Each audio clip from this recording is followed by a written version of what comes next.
IAS coaching channel by रघुवर प्रसाद की तरफ से आज दिनांक 14/6/2022 को आज आपके सामने एक जो है संविधान के विषय में, संविधान के प्रस्तावना के विषय में जो है एक आपको जो है लेक्चर दिया जा रहा है। ये आईएएस के परीक्षा में बराबर पूछे जाते हैं, इस पर अपना ध्यान आकर्षित करिएगा। और जितने पाठक लोग हैं जो है उनको मेरे तरफ से धन्यवाद। आइए, संविधान के भाग के रूप में प्रस्तावना एक बहुत बड़ा सवाल होता है, बराबर पूछे जाते हैं और इस पर असमंजस बना रहता है कि क्या प्रस्तावना संविधान का एक भाग है। ये सवाल पूछे जाते हैं। अगर आप ही से पूछा जाए तो इस पर आप थोड़े समय के लिए अगर नहीं पढ़े रहिएगा तो आपको हो जाएगा कि पता नहीं संविधान प्रस्तावना संविधान का भाग है कि नहीं है। तो इसी पर आज का लेक्चर रहेगा मेरा। और ये आईएएस के सवाल में जरूर आता है संविधान। इसमें से 2-3 सवाल ऐसे हैं जो आपको पूछ दिया जाता है और उसमें आप घबरा जाइएगा भारतीय राज्य व्यवस्था की तरफ से। तो संविधान के एक भाग के रूप में प्रस्तावना, तो कैसे संविधान के एक भाग के रूप में प्रस्तावना है और कैसे संविधान के भाग के रूप में प्रस्तावना नहीं है। आइए इस संशय को दूर किया जाए और इसको अपने जीवन के लिए, अपने समाज के लिए, अपने देश के लिए इसको सुरक्षित रखा जाए। आइए, प्रस्तावना को जो लेकर के प्रस्तावना को लेकर हमेशा इस बात का संशय रहता है, इस बात का संशय रहता है, प्रस्तावना को लेकर हमेशा इस बात का संशय रहता है कि प्रस्तावना संविधान का भाग है कि नहीं। प्रस्तावना जो है, प्रस्तावना संविधान का भाग है कि नहीं, संविधान का भाग है कि नहीं, ये हमेशा संशय बना रहता है कि जो प्रियम्बल है, इंडियन कॉन्स्टिट्यूशन का जो प्रियम्बल है वह इंडियन कॉन्स्टिट्यूशन का पार्ट है कि नहीं, ये संशय बना रहता है। तो इसी पर आज का लेक्चर हो रहा है। हम चलते हैं, इस पर चलते हैं, बताते हैं। एक बेरूबाड़ी का मुकदमा था, बेरूबाड़ी संघ मामले में,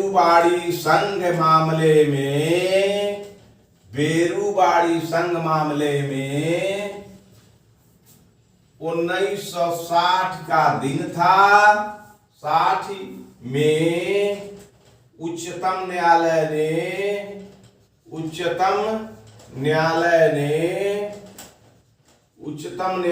ने यह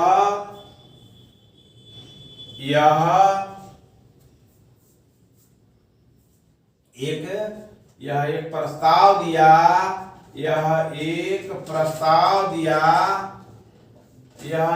प्रस्ताव दिया कि प्रस्तावना संविधान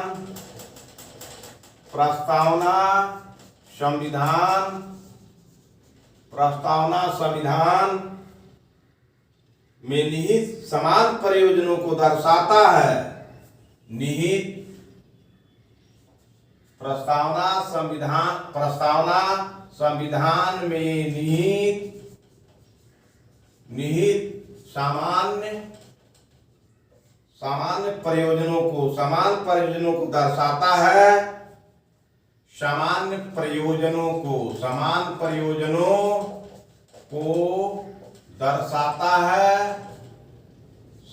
प्रयोजनों को दर्शाता है। इसे संविधान निर्माताओं के मस्तिष्क में प्रस्तावना को लेकर हमेशा इस बात का संशय बना रहता है, संदेह बना रहता है कि प्रस्तावना संविधान का भाग है कि नहीं। तो इसकी पुष्टि के लिए बेरूबाड़ी संघ था एक, वह सुप्रीम कोर्ट में केस किया। वह केस 1960 में किया गया।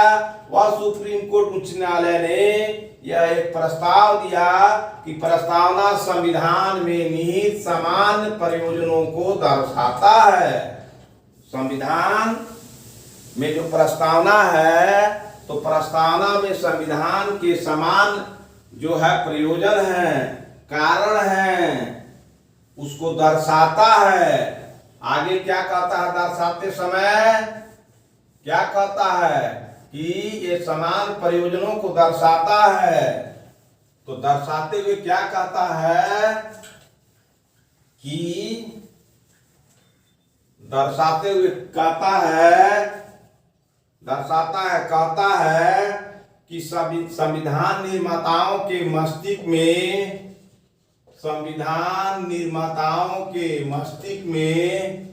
संविधान निर्माताओं के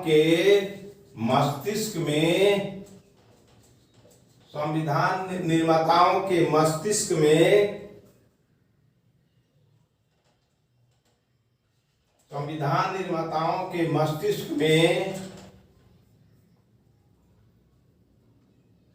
एक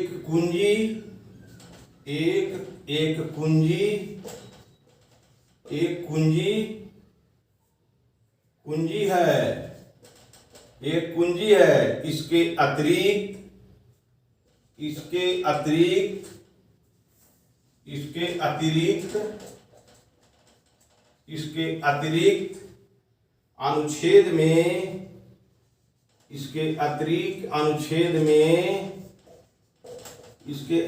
अनुच्छेद में प्रयोग की व्यवस्थाओं के अनुसार प्रयोग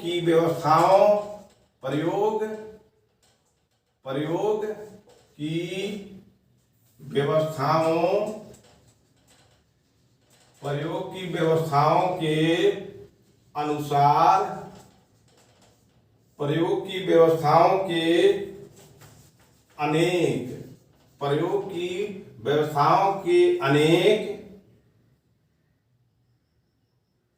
अर्थ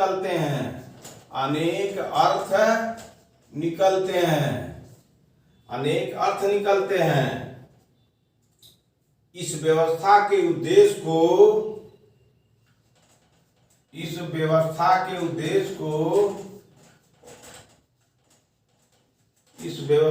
उद्देश्य को प्रस्तावना में शामिल किया गया है। प्रस्तावना में शामिल किया गया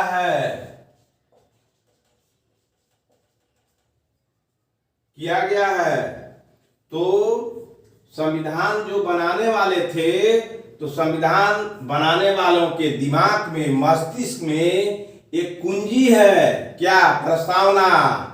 और पंडित भार्गव दास ठाकुर को मैं बता दिया हूं, आप इसके पहले पढ़े होंगे तो वो भी कहते हैं कुंजी है। इसके अलावा अनुच्छेद में प्रयोग की गई व्यवस्थाओं के अनेक अर्थ निकलते हैं। जो अनुच्छेद है भारतीय संविधान में, उस अनुच्छेदों में बहुत से अर्थ निकाले जाते हैं। इस व्यवस्था के उद्देश्य को प्रस्तावना में शामिल किया गया है। किस व्यवस्था के उद्देश्य को? संविधान की व्यवस्था के उद्देश्य को प्रस्तावना में शामिल किया गया है। तो ये बात, यही सब तथ्य को आपको अपने दिमाग में रखना है कि संविधान जो है, संविधान के भाग के रूप में प्रस्तावना कैसे है। तो आइए आगे चलते हैं, कुछ और तथ्य हैं। ये बेरूबाड़ी संघ वाला केस 1960 में हुआ था, उसी में यह सब बात आई थी। तो याद कर लीजिएगा, सवाल आता है बेरूबाड़ी संघ का संबंध किससे है? तो बेरूबाड़ी का संघ प्रस्तावना को लेकर के सुप्रीम कोर्ट में केस दायर किया गया था। तो इसको याद रखिएगा, कभी भी आईएएस में पूछा जाए तो बेरूबाड़ी का संघ से संबंधित मामला किससे संबंधित है? प्रस्तावना से है, मौलिक अधिकार से है, मौलिक कर्तव्य से है, संविधान से है। तो आप पढ़े रहिएगा तो मान दीजिएगा नहीं, ये प्रस्तावना से संबंधित है। तो बेरूबाड़ी केस को याद करिएगा। आज का पढ़ाना बेरूबाड़ी संघ बहुत जरूरी है। 1960 में मुकदमा किया गया था। प्रस्तावना की विशेषता को स्वीकारने के लिए प्रस्तावना की विशेषता को, प्रस्तावना की विशेषता को स्वीकारने के लिए, प्रस्तावना की विशेषता को स्वीकारने के लिए, प्रस्तावना की जो विशेषता है उसको स्वीकारने के लिए इस उद्देश्य के बारे में, इस उद्देश्य के बारे में, इस उद्देश्य के बारे में, इस उद्देश्य के बारे में व्याख्या करते हुए, व्याख्या करते हुए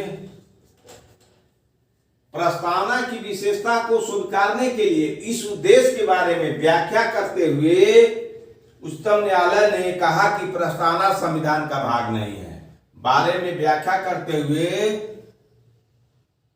एससी ने, एससी माने होता है सुप्रीम कोर्ट, एससी ने कहा, एससी ने कहा कि प्रस्तावना संविधान का भाग नहीं है, प्रस्तावना संविधान का भाग नहीं है, भाग नहीं है। तो आपसे सवाल यहां पूछा जाएगा कि किस केस में बेरूबाड़ी मुकदमा, बेरूबाड़ी मुकदमा किससे संबंधित है, किससे संबंधित है? प्रस्तावना, प्रस्तावना, मौलिक कर्तव्य, मौलिक कर्तव्य, मौलिक अधिकार, मौलिक अधिकार, मौलिक अधिकार, और चौथा है नीति निर्देशक तत्व, नीति निर्देशक तत्व, नीति निर्देशक तत्व, नीति निर्देशक तत्व। तो ये चार सवाल अगर आपको पूछ दिया जाए बेरूबाड़ी मुकदमा किससे संबंधित है और आईएएस में लगा दिया जाए कि आप बताइए, तो आप वहां फेल कर जाएंगे हैं। तो ये बेरूबाड़ी मुकदमा का संबंध किससे है? न मौलिक अधिकार से है, न मौलिक कर्तव्य से है, न नीति निर्देशक तत्व से है, यह प्रस्तावना से संबंधित है। सवाल आपका बन गया। कितना गूढ़ सवाल है, इस सवाल को आप जानिएगा तो आपके जीवन में काम आएगा। तो बेरूबाड़ी मुकदमा किससे संबंधित है? प्रस्तावना से संबंधित है। तो इसी मुकदमे में सुप्रीम कोर्ट ने कहा कि प्रस्तावना संविधान का भाग नहीं है। किस मुकदमे में कहा सुप्रीम कोर्ट की प्रस्तावना संविधान का भाग नहीं है? बेरूबाड़ी संघ वाले मुकदमे में सुप्रीम कोर्ट ने कहा कि प्रस्तावना संविधान का भाग नहीं है। यह मुकदमा 1960 में इसका फैसला आया था, 1960 में। तो याद रखिएगा, बेरूबाड़ी मुकदमा प्रस्तावना से संबंधित है। इसमें क्या निर्णय आया? इसमें निर्णय आया प्रस्तावना संविधान का भाग नहीं है। आइए आगे चलते हैं, आइए आगे चलते हैं।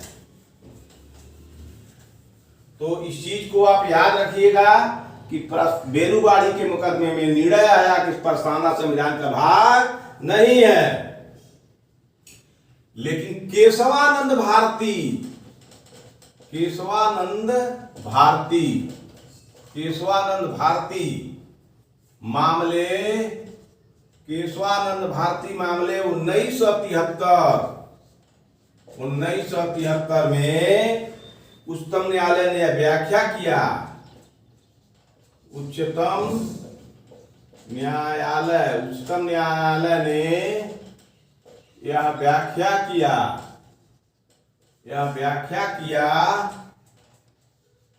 उच्चतम न्यायालय ने व्याख्या किया कि प्रस्तावना संविधान का एक भाग है। व्याख्या किया कि प्रस्तावना संविधान का एक भाग है, प्रस्तावना संविधान का एक भाग है, प्रस्तावना संविधान का एक भाग है।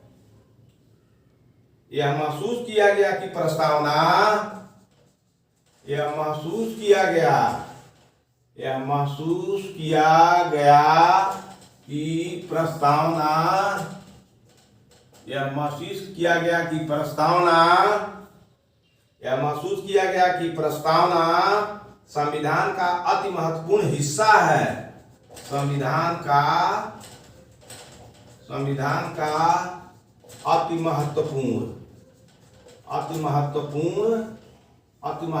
हिस्सा है, अति महत्वपूर्ण हिस्सा है। और संविधान की प्रस्तावना में, और संविधान की प्रस्तावना में, और संविधान की प्रस्तावना में, और संविधान की प्रस्तावना में उल्लिखित महान विचारों को ध्यान में, उल्लिखित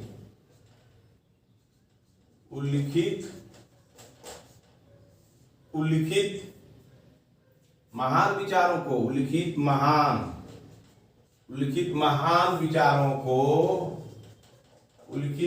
विचारों को,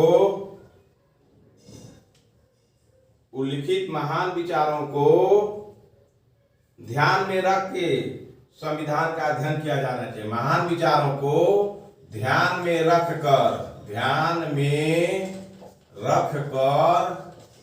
संविधान की व्याख्या की जानी चाहिए। संविधान की व्याख्या की जानी चाहिए।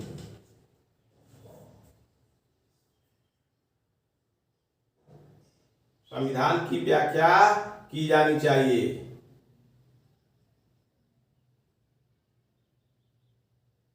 तो यह आपको मैं बता दूं, यह सवाल हमेशा आते हैं कि क्या प्रस्तावना संविधान का भाग है। तो आपको मैंने बता दिया कि बेरूबाड़ी 1960 के मुकदमे में जो सर्वोच्च न्यायालय ने फैसला दिया, उसमें यह फैसला दिया कि प्रस्तावना संविधान का भाग नहीं है। क्लियर कट जानिए, क्लियर कट जाने का मतलब है स्पष्ट जानिए कि किस मुकदमे में कहा गया। सर्वोच्च न्यायालय ने निर्णय दिया कि संविधान में प्रस्तावना हिस्सा नहीं है, यानी भाग नहीं है। लेकिन ठीक उसके उल्टा केशवानंद भारती 1973 में उच्चतम न्यायालय ने व्याख्या किया। क्या व्याख्या किया? कि प्रस्तावना संविधान का एक भाग है। वह व्याख्या किया कि नहीं, बेरूबाड़ी का जो फैसला आया था वो गलत है। वह जो है प्रस्तावना संविधान का भाग कैसे नहीं है? प्रस्तावना संविधान का भाग है। तो उसने व्याख्या किया प्रस्तावना संविधान का भाग है। क्यों है? कहा प्रस्तावना संविधान का एक भाग है, एक हिस्सा है। यह महसूस किया गया कि प्रस्तावना संविधान का अति महत्वपूर्ण हिस्सा है। और संविधान की प्रस्तावना में उल्लिखित जो महान विचार है प्रस्तावना में कि हम भारत के लोग भारत को एक संपूर्ण प्रभुत्व संपन्न समाजवादी पंथ निरपेक्ष लोकतांत्रिक गणराज्य बनाने के लिए व्यक्ति गरिमा राष्ट्र की एकता अखंडता सुनिश्चित करने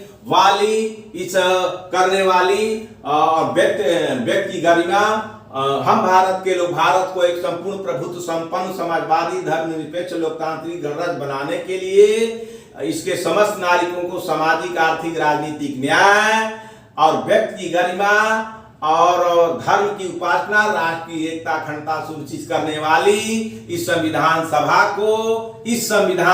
को मार्गशीर्ष 2006 विक्रमी द्वारा इस संविधान को अंगीकृत अधिनियमित और आत्मसमर्पित करते हैं। यही आपका विचार है, यही प्रस्तावना का विचार है। तो सुनिए, हम भारत के लोग भारत को एक संपूर्ण प्रभुत्व संपन्न समाजवादी धर्मनिरपेक्ष लोकतांत्रिक गणराज्य बनाने के लिए इसके समस्त नागरिकों को सामाजिक आर्थिक राजनीतिक न्याय एवं व्यक्ति गरिमा धर्म की उपासना राष्ट्र की एकता अखंडता सुनिश्चित करने वाली इस संविधान को मार्गशीर्ष 2006 विक्रमी द्वारा इस संविधान को अंगीकृत अधिनियमित और आत्मसमर्पित करते हैं। तो यही विचार है। तो इस विचार को ध्यान में रखना चाहिए। तो विचारों को ध्यान में रखकर संविधान की व्याख्या की जानी चाहिए। तो इसी विचार को केशवानंद भारती के मुकदमे में ध्यान में रख करके कह दिया गया, फैसला दे दिया गया कि नहीं, प्रस्तावना संविधान का महत्वपूर्ण हिस्सा है। तो आपको समझ में आ गया। तो अब पूछ दिया जाए कि किस फैसले में प्रस्तावना संविधान का हिस्सा है। बेरूबाड़ी का मुकदमा, और जो है केशवानंद भारती का मुकदमा, और मिर्जा हसन का मुकदमा, और जो है दिल्ली संघ का मुकदमा, और इत्यादि, और कोई दे देगा। तो आपको तब केशवानंद भारती पर टिक लगाना होगा। यही गहराई की पढ़ाई है। तो यही है, ये जो मैं बोला हूं प्रस्तावना, वही प्रस्तावना, इन विचारों को ध्यान में रख करके व्याख्या करना चाहिए। तो सुप्रीम कोर्ट ने इन्हीं प्रस्तावना के जितने विचार हैं उसको रख करके व्याख्या किया, कहा संविधान का हिस्सा है। तो आइए आगे चलते हैं, आपको और आगे चलते हैं कि आप और स्पष्ट हो जाइएगा। तो अब एक तथ्य और आपको बताते हैं कि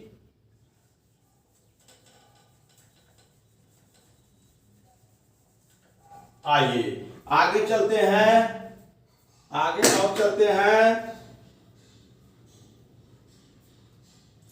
LIC ऑफ इंडिया मामले में, LIC इंडिया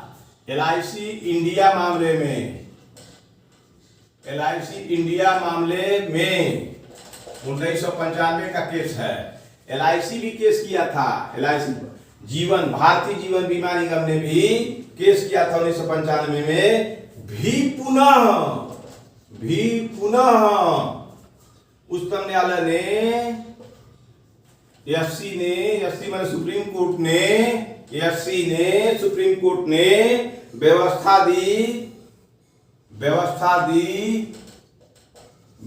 दी कि प्रस्तावना संविधान का आंतरिक हिस्सा है। प्रस्तावना संविधान का आंतरिक हिस्सा है। प्रस्तावना संविधान का आंतरिक हिस्सा है। यानी कहने का मतलब आपके अंदर जो भावना होती है, अगर भावना मर जाए तो आप मर जाइएगा। ठीक उसी तरह से संविधान के अंदर यही प्रस्तावना रूपी भावना पसरी हुई है, फैली हुई है।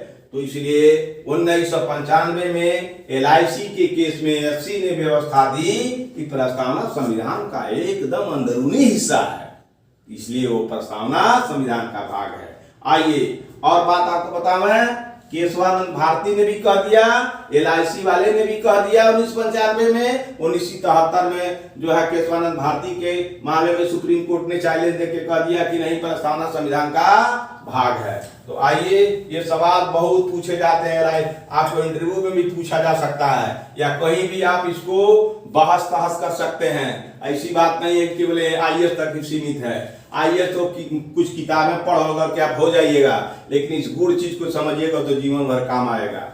आइए, संविधान के अन्य भागों की तरह संविधान के अन्य भागों की तरह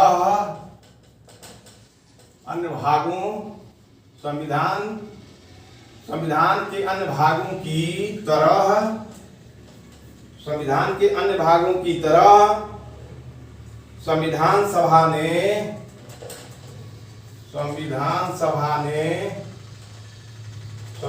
सभा ने प्रस्ताव को भी बनाया। संविधान सभा ने प्रस्ताव को भी बनाया,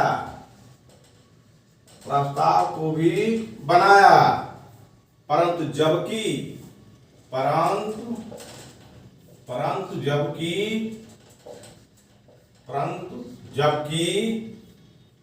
अन्य भाग पहले से ही बनाए जा चुके थे।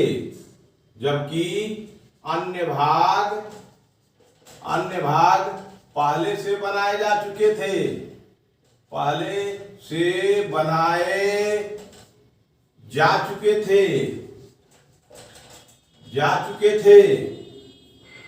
प्रस्तावना को अंत में शामिल किए जाने के कारण, प्रस्तावना को अंत में शामिल किए जाने के कारण,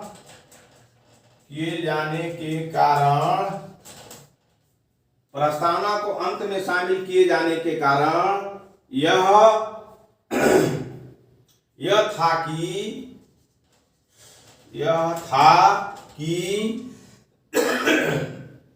इसे सभा द्वारा स्वीकार किया गया, इसे संविधान सभा द्वारा स्वीकार किया गया,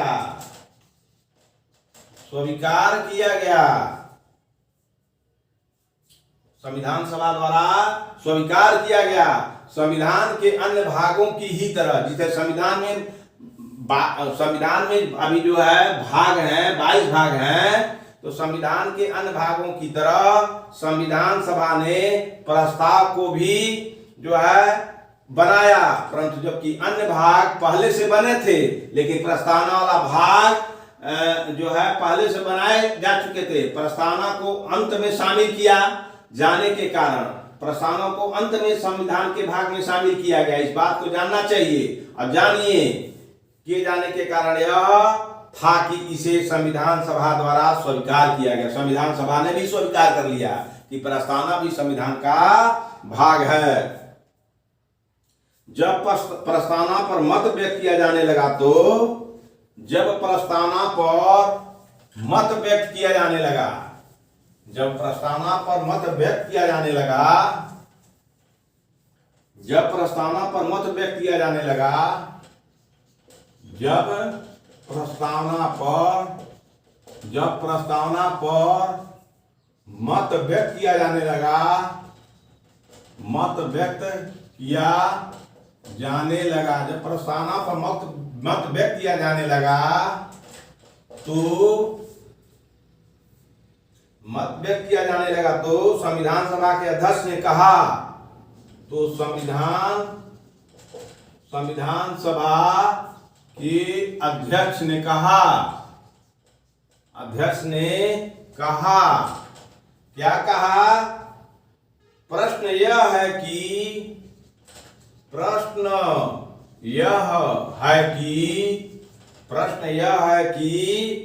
क्या प्रस्तावना संविधान का भाग है? यह है कि क्या प्रस्तावना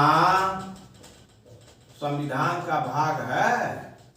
प्रस्तावना संविधान का भाग है? क्या प्रस्तावना संविधान का भाग है? इस प्रस्ताव को तब स्वीकार कर लिया गया, तो इस प्रस्ताव को स्वीकार कर लिया गया,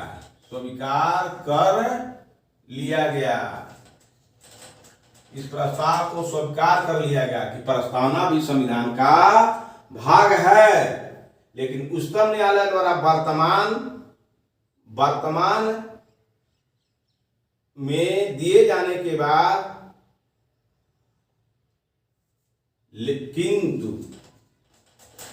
किंतु एससी के द्वारा वर्तमान में मत दिए जाने के बाद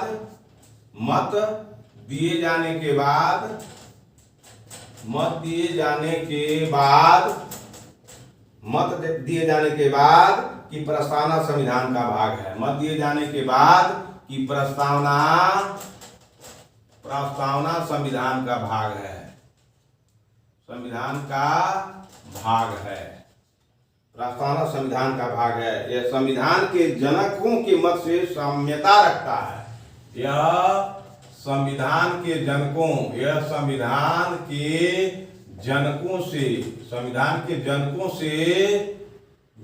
के विचारों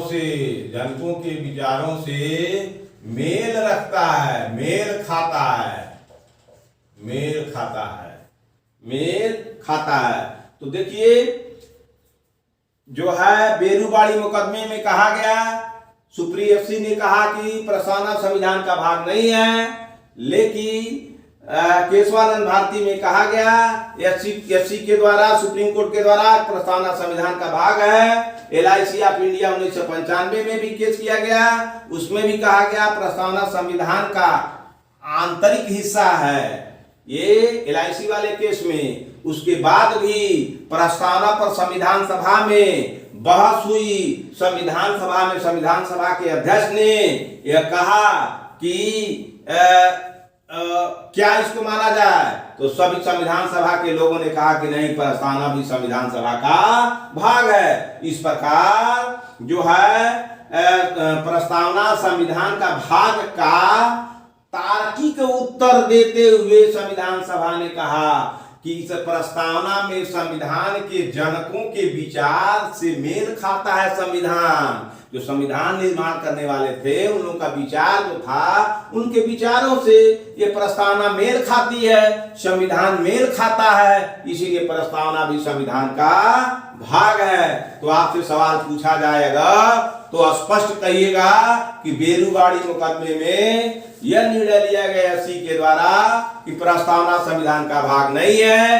केशवानंद भारती में सुप्रीम कोर्ट ने कहा कि प्रस्तावना संविधान का भाग है। LIC वाले मुकदमे 1995 में SC ने कहा कि नहीं, प्रस्तावना संविधान का आंतरिक हिस्सा है। उसके बाद संविधान सभा के अध्यक्ष के द्वारा सवाल उठाया गया कि आप बताइए, सवाल उठता है कि प्रस्तावना संविधान का हिस्सा है कि नहीं, तो सब एक मत से कहे कि नहीं, प्रस्तावना जो है संविधान के जनकों के विचारों से मेल खाता है, इसीलिए प्रस्तावना संविधान का हिस्सा है। अब कुछ और बात जान लीजिए, उसके बाद अब हम आपको बताते हैं कुछ और बात जान लीजिए। ये आपके जो है ये आपकी जो है जानकारी को हम दुगुनी, चौगुनी, अठगुनी, दसगुनी करने के लिए समर्पित है, इसलिए इस चैनल का नाम संकल्प रखा गया है कि आप ज्यादा से ज्यादा जानिए। देखिए, प्रस्तावना न तो विधायिका की, प्रस्तावना जो है, प्रस्तावना न तो विधायिका की,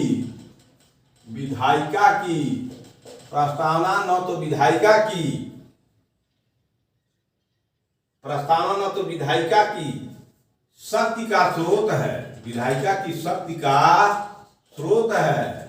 प्रस्तावना विधायिका की शक्ति का स्रोत है और न ही उसकी शक्तियों पर प्रतिबंध लगाता है, और न तो उसकी शक्तियों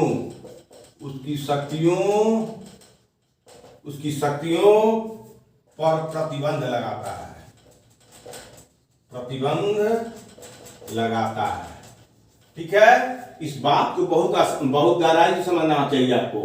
प्रस्तावना न तो विधायिका की शक्ति का स्रोत है और न ही उसकी शक्तियों का प्रतिबंध लगाता है, लेकिन प्रस्तावना संविधान का भाग अगर है तो संविधान जनता ने बनाई थी, जनता ने अपने प्रतिनिधियों को संविधान सभा में चुन के भेजी थी, इसीलिए इनडायरेक्ट रूप में विधायिका कोई ऐसा कानून नहीं बनाएगी जो संविधान के मूल ढांचे को आघात पहुंचता हो। चुपचाप बैठी रहेगी प्रस्तावना, लेकिन जो ही प्रस्तावना का हनन होगा तो आंदोलन खड़े हो जाएंगे। इसलिए अभी तो भारत में वही चल रहा है। प्रस्तावना में जो है, हम भारत के लोग भारत को एक संपूर्ण प्रभुत्व संपन्न समाजवादी धर्मनिरपेक्ष लोकतांत्रिक गणराज्य धर्मनिरपेक्ष की बात करता है। धर्मनिरपेक्ष की जो सत्ता उल्लंघन करेगी उसके खिलाफ जन आंदोलन शुरू हो जाएगा, जो अभी चल रहा है। तो चुपचाप बैठी है, लेकिन इसका उल्लंघन कोई नहीं कर सकता है, ये जान लीजिए। आइए कुछ और बातें बता दें। यह गैर न्यायिक है, यह गैर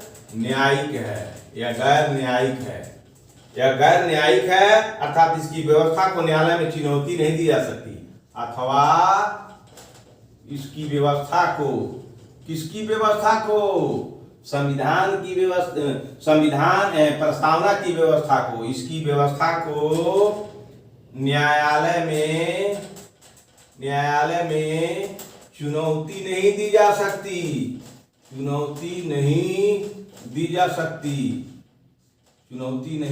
सकती, यह जनता जो अपनी सरकार बना के भेजती है उसकी जिम्मेवारी है कि प्रस्तावना की बातों को माने। जब संविधान का हिस्सा हो गया तो इसको किसी की हिम्मत नहीं है कि इसमें कोई छेड़छाड़ करे। तो ये रहा है आपका। अब एक चीज और है, थोड़े और प्रकाश डालते हैं, आप इसको ध्यान से सुनिएगा। और इसको तो लिखने लायक भी टाइम आपको दे देते हैं, आप चाहिएगा तो रफ में लिख सकते हैं, उसको सब बना सकते हैं। प्रस्तावना न तो विधायिका की शक्ति का स्रोत है और न तो उसकी शक्तियों को पर प्रतिबंध लगाता है। कितना बढ़िया चीज है। और यह न्यायिक नहीं है अथवा इसकी व्यवस्था को न्यायालय में चुनौती नहीं दी जा सकती है, केस नहीं कर सकते हैं, चुनौती नहीं दे सकते हैं कि ये कमी है, गड़बड़ी है, ये वो है, दिस दैट, ये नहीं, कभी नहीं कर सकते हैं। तो इस चीज को जानिए। आइए कुछ बात और है तो हम आपको बताते हैं, कुछ बात और है। प्रस्तावना में संशोधन की संभावना है, इसको हटा दीजिए। क्या प्रस्तावना में संशोधन की संभावना है? आइए इस चीज को जानने की जरूरत है। क्या प्रस्तावना में संशोधन की संभावना, प्रस्तावना में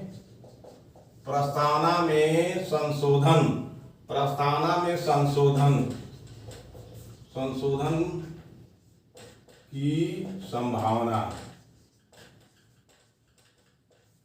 प्रस्तावना में संशोधन की संभावना। तो इस प्रस्तावना में संविधान की धारा, प्रस्तावना में संविधान की धारा 368 में संशोधन किया जा सकता है। प्रस्तावना संविधान की धारा 368 के तहत संशोधन किया जा सकता है।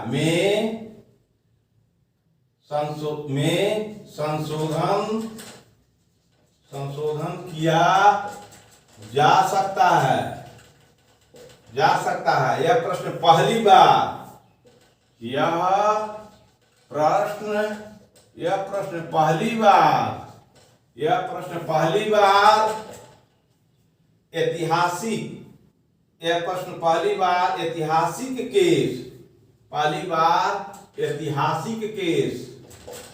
ऐतिहासिक केस केशवानंद भारती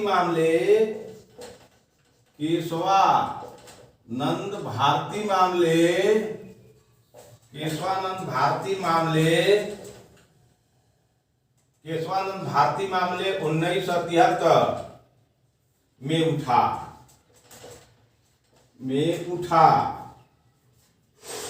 यह विचार सामने आया कि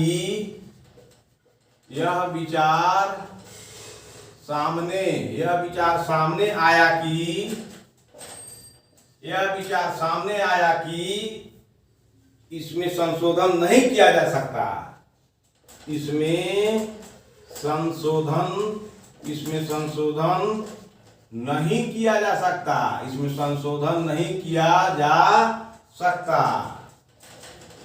संशोधन नहीं किया जा सकता क्योंकि यह संविधान का भाग नहीं है। क्योंकि यह संविधान का भाग नहीं है।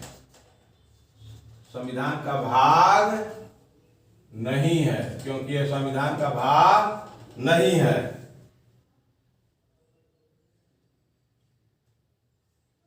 न्यायकर्ताओं ने कहा कि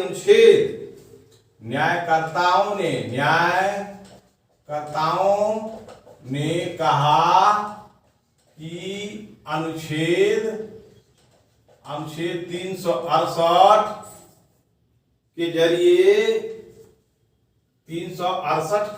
जरिए संविधान के मूल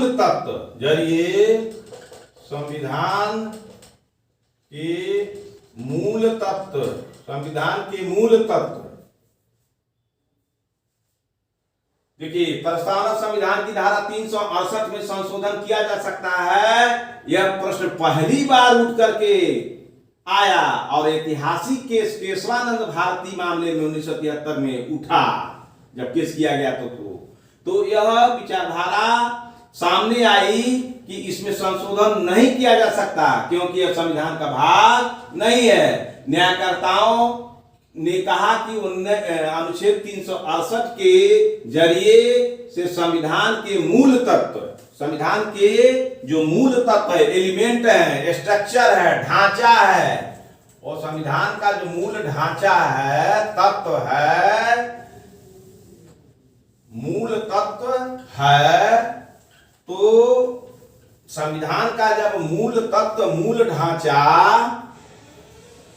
संविधान का मूल तत्व, मूल तत्व, मूल तत्व, मूल तत्व, मूल तत्व व विशेषताओं, व विशेषताओं, व विशेषताओं जो प्रस्तावना में उल्लिखित है, जो प्रस्तावना, जो प्रस्तावना में उल्लिखित है, जो प्रस्तावना में उल्लिखित है, को ध्वस्त करने वाला संशोधन नहीं किया जा सकता, को ध्वस्त करने वाला, को ध्वस्त करने वाला संशोधन, ध्वस्त करने वाला संशोधन नहीं किया जा सकता, नहीं किया जा सकता, नहीं किया जा सकता है।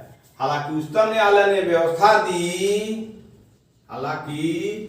हालांकि एससी ने यह व्यवस्था दी, हालांकि एससी ने व्यवस्था दी कि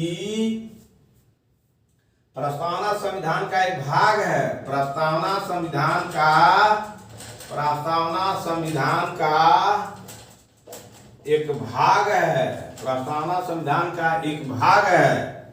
न्यायालय ने अपनाया मत बेरूबाड़ी संघ, न्यायालय ने अपना यह फैसला, न्यायालय ने अपना फैसला बेरूबाड़ी केस 1960 में दिया कि पूर्व में इस केस में संदर्भित निर्णय गलत था, पूर्व में इस केस में संदर्भित निर्णय गलत था, संदर्भित निर्णय गलत था, संदर्भित निर्णय गलत था, और कहा कि प्रस्तावना को संशोधित किया जा सकता है, और कहा कि प्रस्तावना में संशोधन किया जा सकता है, प्रस्तावना में संशोधन किया जा सकता है। कहा कि पूर्व में जो मैं निर्णय लिया था कि ये प्रस्तावना संविधान का भाग नहीं है, वो गलत था, लेकिन जब से संविधान का भाग हो गया तो कहा कि प्रस्तावना में संशोधन किया जा सकता है। किसने कहा संविधान में संशोधन नहीं किया जा सकता है? केशवानंद भारती ने कहा कि संशोधन नहीं किया जा सकता है। अब बेरूबाड़ी वाले मुकदमा में कहा गया कि नहीं, संशोधन किया जा सकता है, परंतु क्या है भाई, इसको समझना जरूरी है, तो क्या कहा, बशर्ते मूल विशेषताओं में, बशर्ते मूल विशेषताओं में, बशर्ते मूल विशेषताओं में संशोधन नहीं किया जाए, बशर्ते मूल विशेषताओं में संशोधन नहीं किया जाए। यह बेरूबाड़ी वाले केस में भी कहा गया कि नहीं किया जाए। दूसरे शब्दों में न्यायालय ने व्यवस्था दी, दूसरे शब्दों में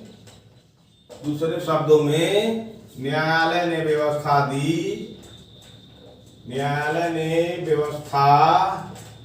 दी कि न्यायालय ने व्यवस्था दी कि अनुच्छेद 368 के तहत 368 के तहत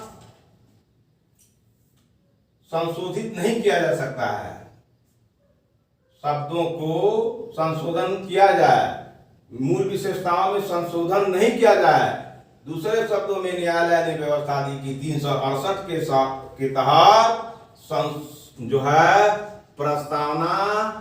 प्रस्तावना में संशोधन नहीं किया जा सकता है। संशोधन नहीं किया जा सकता है, नहीं किया जा सकता है। अब तक प्रस्तावना को केवल एक बार, तो समझ गए।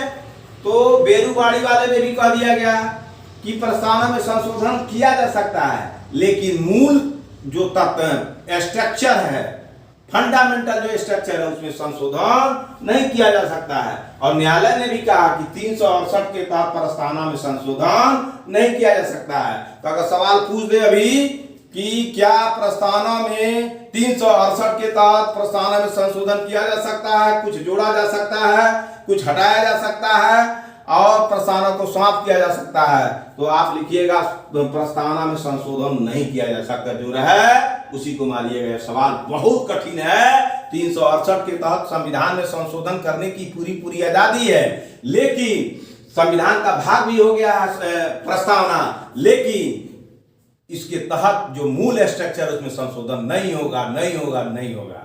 ठीक है, तो इस बात को समझिए कि 368 के तहत प्रस्तावना में संशोधन नहीं किया जा सकता है। अब तक प्रस्तावना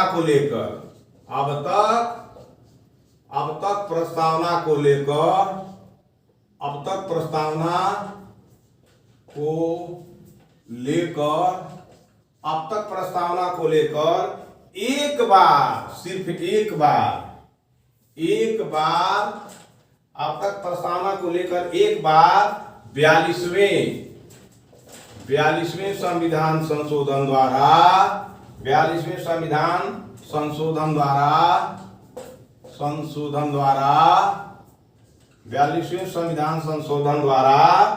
अधिनियम 1976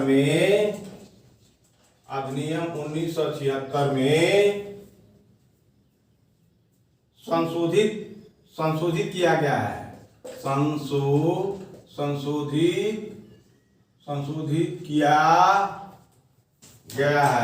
संशोधित किया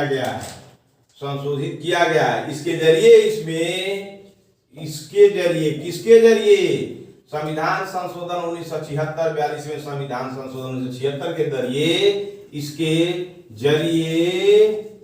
जरिए 3 नए शब्दों को जोड़ा गया है। 3 नए शब्दों को जोड़ा गया है। और क्या है? समाजवादी शब्द को जोड़ा गया, समाजवादी। दूसरा शब्द क्या है? धर्मनिरपेक्ष। तीसरा शब्द क्या है? अखंडता। 3 शब्द को जोड़ा गया है। अखंडता, इस संशोधन को वैध ठहराया गया। ये जोड़ करके इसे वैध ठहराया गया है। इसे वैध माने नियमित, नियम संगत, वैध ठहराया गया है। यही तो बात है। तो प्रस्तावना में संशोधन की संभावना है, तो अब प्रस्तावना में संशोधन नहीं किया जा सकता, केवल एक बार हुआ है।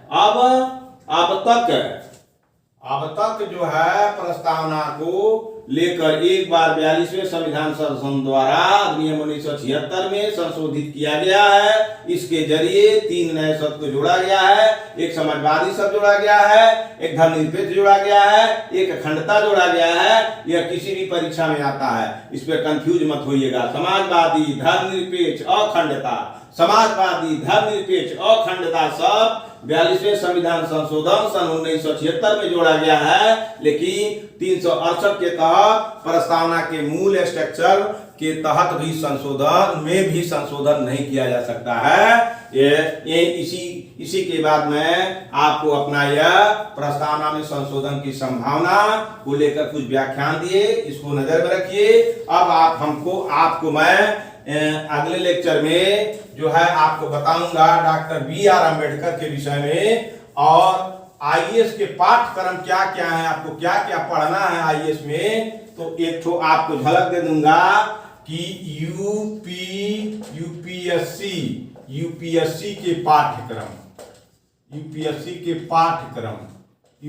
के पाठ्यक्रम को बता दूंगा कि यूपीएससी में आपको क्या क्या पढ़ना है, वही चीज पढ़िए, आप कलेक्टर बन जाइएगा। तो कल मैं यूपीएससी के पाठ्यक्रम को आपको बता दूंगा, ताकि किसी के घर जाने की जरूरत ना हो और कहीं आपको भटकने की जरूरत ना हो। तो कल हम आपको यूपीएससी के पाठ्यक्रम को बता दूंगा। तो हम सभी पाठकों को धन्यवाद देते हैं कि मैं रघुवर प्रसाद, प्रखंड विकास पदाधिकारी, अभी वर्तमान दरभंगा जिला अलीनगर से अपने बहुमूल्य समय, व्यक्तिगत समय को आपके पास शेयर कर रहा हूं, और इस हमारे समय को देखते हुए जो है इसका लाभ उठाएं। धन्यवाद।